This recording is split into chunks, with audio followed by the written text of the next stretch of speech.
welcome to everybody and to this September seminar. So my name is Peter Taylor.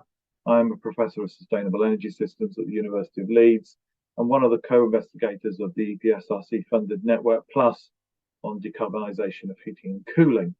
And this event is organised through the network and is part of a series looking at the different challenges of decarbonising our heating and cooling sectors.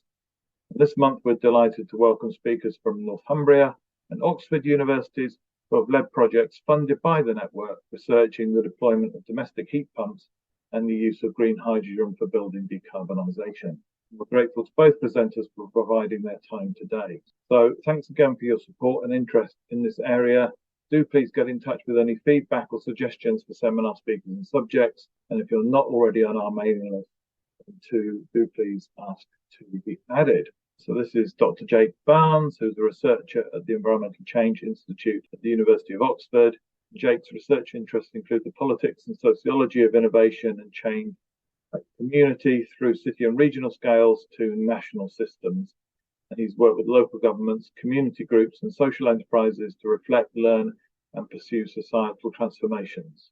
His research is interdisciplinary and problem-oriented, often combining different theoretical approaches to investigate how progress towards low-carbon energy systems and wider sustainability transformations can be achieved. I'll hand over to you, Jake. Thank you, Peter. So the premise of the project that I'm going to talk about is relatively simple. It starts on the basis that heat pumps are widely regarded to be seen as a critical technology for decarbonising residential heating in the UK. And Lou's already mentioned that. And accumulated knowledge suggests that kickstarting this market is going to require, or pump priming, to drop in the name of the project there, pump priming the market is going to require a kind of coordinated whole systems approach to get it going. And that's widely acknowledged. It's acknowledged by researchers, by business people, but also by government itself. And on that basis, the government set out a strategy to increase or accelerate heat pump deployment in the UK within its heat and building strategy in October 2021. Now, the bit where this project takes off from that basis is to say that although we have this strategy, how have recent events over the last kind of 2 years, how have they influenced what we think needs to be done?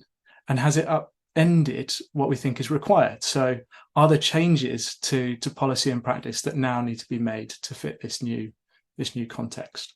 I should also stop at this point and just give due recognition to my colleagues who joined me on this project. So part of the requirements of the call were that new partnerships would be formed to undertake each project.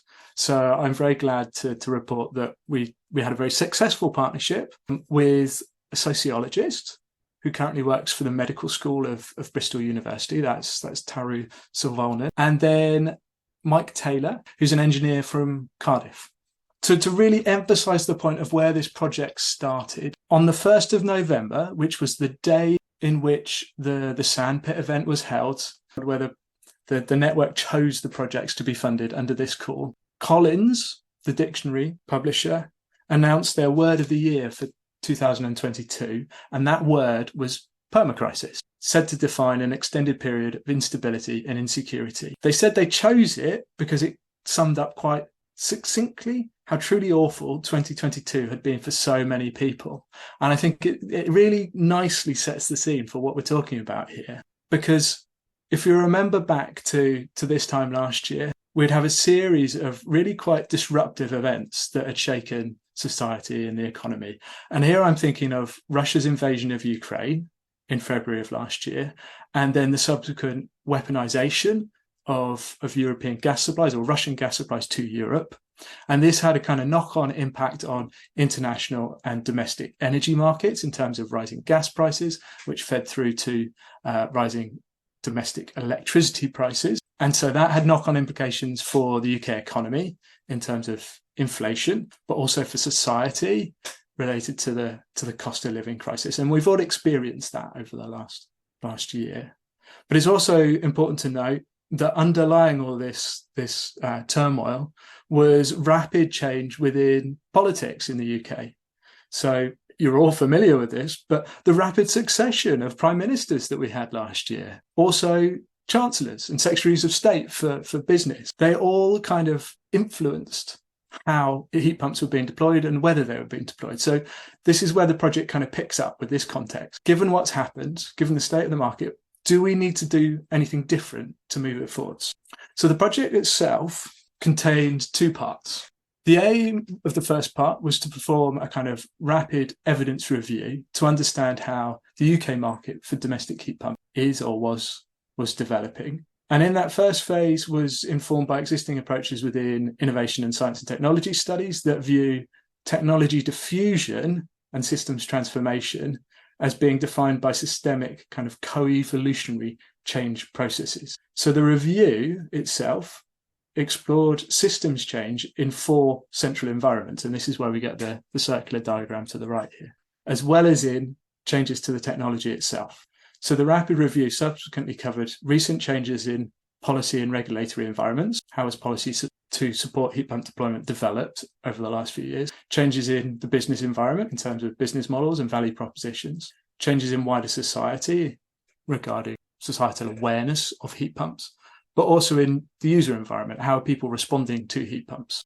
The second part of the project then sought to take those findings and introduce them to stakeholders in a series of 3 stakeholder workshops. Now, the workshops themselves were kind of organised following a decision theatre methodology, but the novelty of the decision theatre approach is that it is highly discursive and it's designed to tackle complex kind of multi-actor societal issues.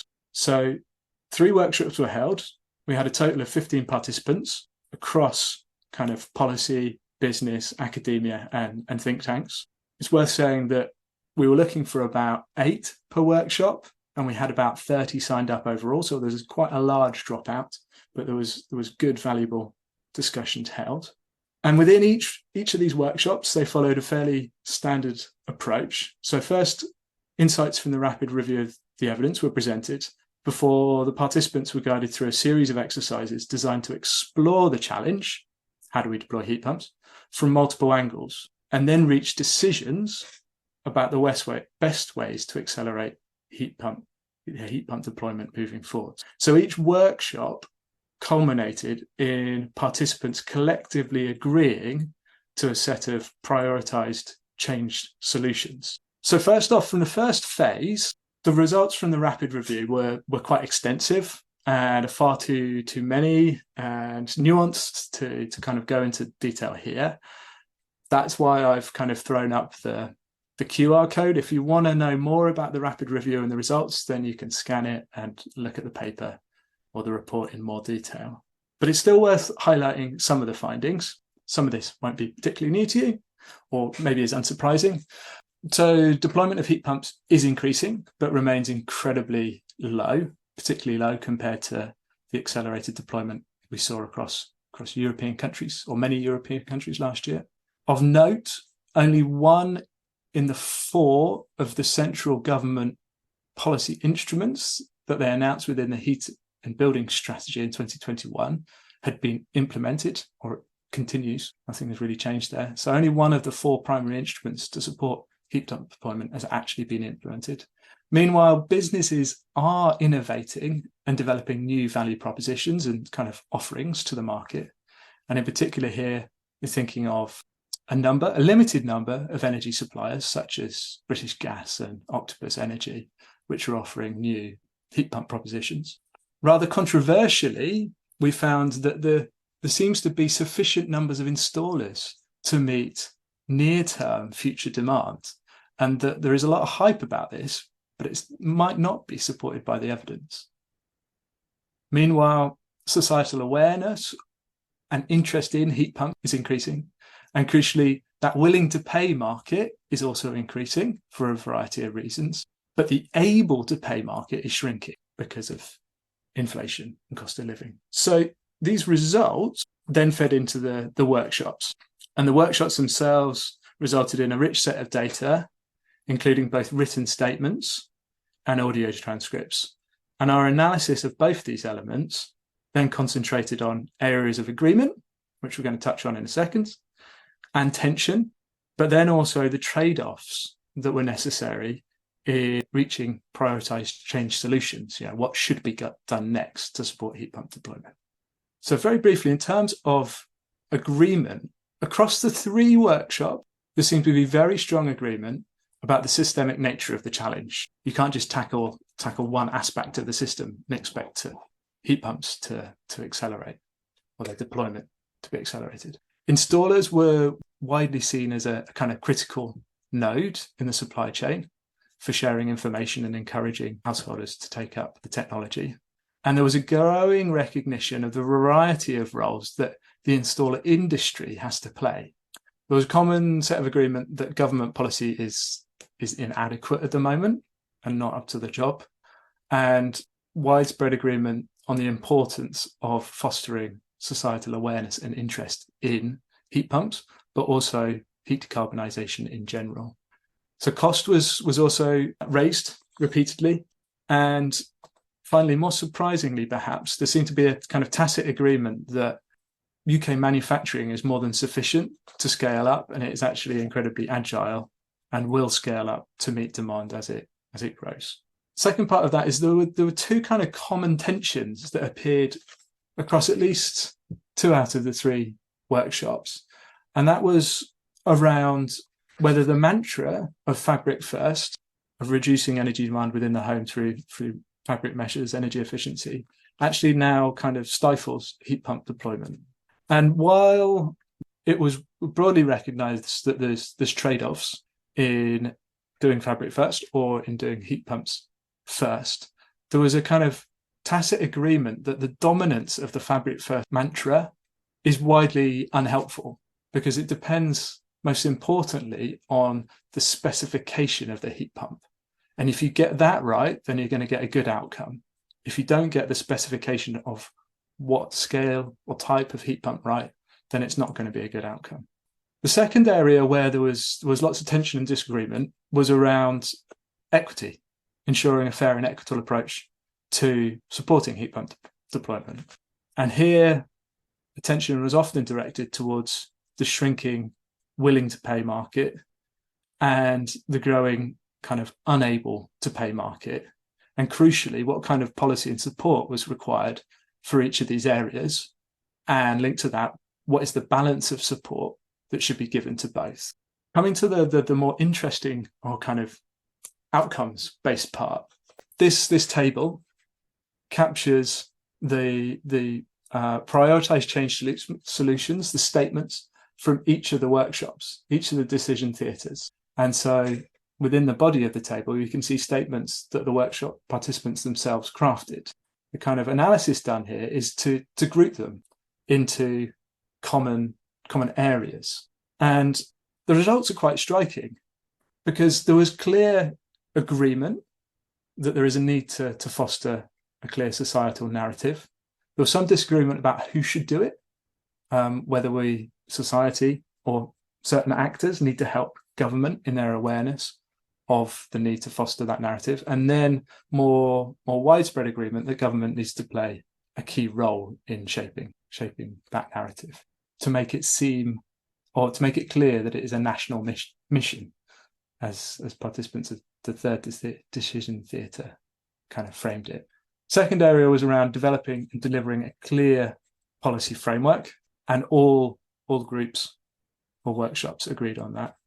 You can see some of the blank spaces in the third to fourth and fifth columns, that the remaining areas, not a prioritised solution or decision wasn't made in that area, but if we looked across the workshops themselves, and it was clear that these issues had been discussed, they just didn't surface in the final statements. So they're around increasing affordability, building the installer capacity, and improving the customer journey. So from here, we developed a range of implications for policy. And as you can imagine, they built off those 5 areas and are all fairly self-explanatory. So we're arguing the results suggest that government needs to raise awareness of heat pumps and their role in reducing carbon emissions if it's to accelerate heat pump deployment. Second, that government needs to demonstrate strong policy commitment and develop a clear and coherent long-term policy framework. Third, that government needs to acknowledge the disaggregation of the installer industry into multiple roles and provide targeted support for each. Fourth, to undertake fuel price rebalancing, which is what it's promised but still haven't delivered, and facilitate new value propositions that reduce the total cost of ownership. So tackling costs, but in new ways. Fifth, it's important that it establishes consumer confidence and simplifies the customer journey. So that's broadly, or that is, where the project ended. And we've written up a paper and submitted it. It should be under review soon. However, I thought it would be really interesting just to spend the last couple of minutes of this presentation reflecting on the announcements made last week by Rishi Sunak in terms of the government's net zero priorities. And we can sort of ask the question, how does government fare in its recent announcements compared to what the diverse stakeholders through our workshops came up with in terms of actions for government? So last Wednesday, the Prime Minister announced a number of policy announcements on net zero in the name of fairness and affordability. And he positioned the move as kind of pragmatic long-term thinking, arguing that the cost of living crisis demanded it, also arguing that the approach was necessary in order to keep people on board with the transition. There were a variety of policies that were scrapped and moved, but in terms of heat pumps, a few things were announced. So the first one, they proposed to delay the ban on new fossil fuel boilers for those households off the gas grid. And this was due to come into force in 2026 and shifted it to be in line with those households on the gas grid, which had been under debate, and 2035 had been proposed as a timeframe for that. He also suggested that only those households where it's feasible will have to switch. When they come to replace the boiler from 2035 onwards, or a fossil fuel boiler, they would need to switch to a heat pump. Thereby, you create an exemption for households where heat pumps aren't supposedly suitable. And last week, the number of 20% was bounded around, but I'm not sure where that comes from. He also announced an increase in grants under the boiler upgrade scheme from 5,000 to 7,500, and removed the legislation that was due to come into force that placed an obligation on landlords of residential properties to achieve minimum energy efficiency ratings before their properties can be let. Very last comment then on what are the implications of our work compared to what the government has recently announced, and has recent government announcements helped or hindered heat pump deployment? It's quite clear that it can't really be seen as progress. Yeah. So yes, government has raised awareness of heat pumps, but largely for the wrong reasons. So the argument that the UK has done well decarbonising supply, which is something that Rishi Sunak drew upon, is largely disingenuous because it conflates action to decarbonise supply with action to reduce demand, of which there is a huge potential, but only moderate action today. So the argument that we can delay tackling domestic emissions or emissions from residential heating is kind of pushed to the back. He's also undermined government commitment to heat pumps and undermined in the process what little coherence there had been within the government's strategic policy framework.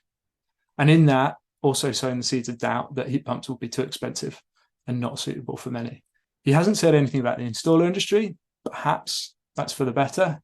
The one positive is trying to tackle the upfront costs of heat pumps by increasing the bus grant. But finally, largely, I think it's fair to say it's probably the recent announcements have probably undermined confidence in the emerging market for both consumers and for businesses.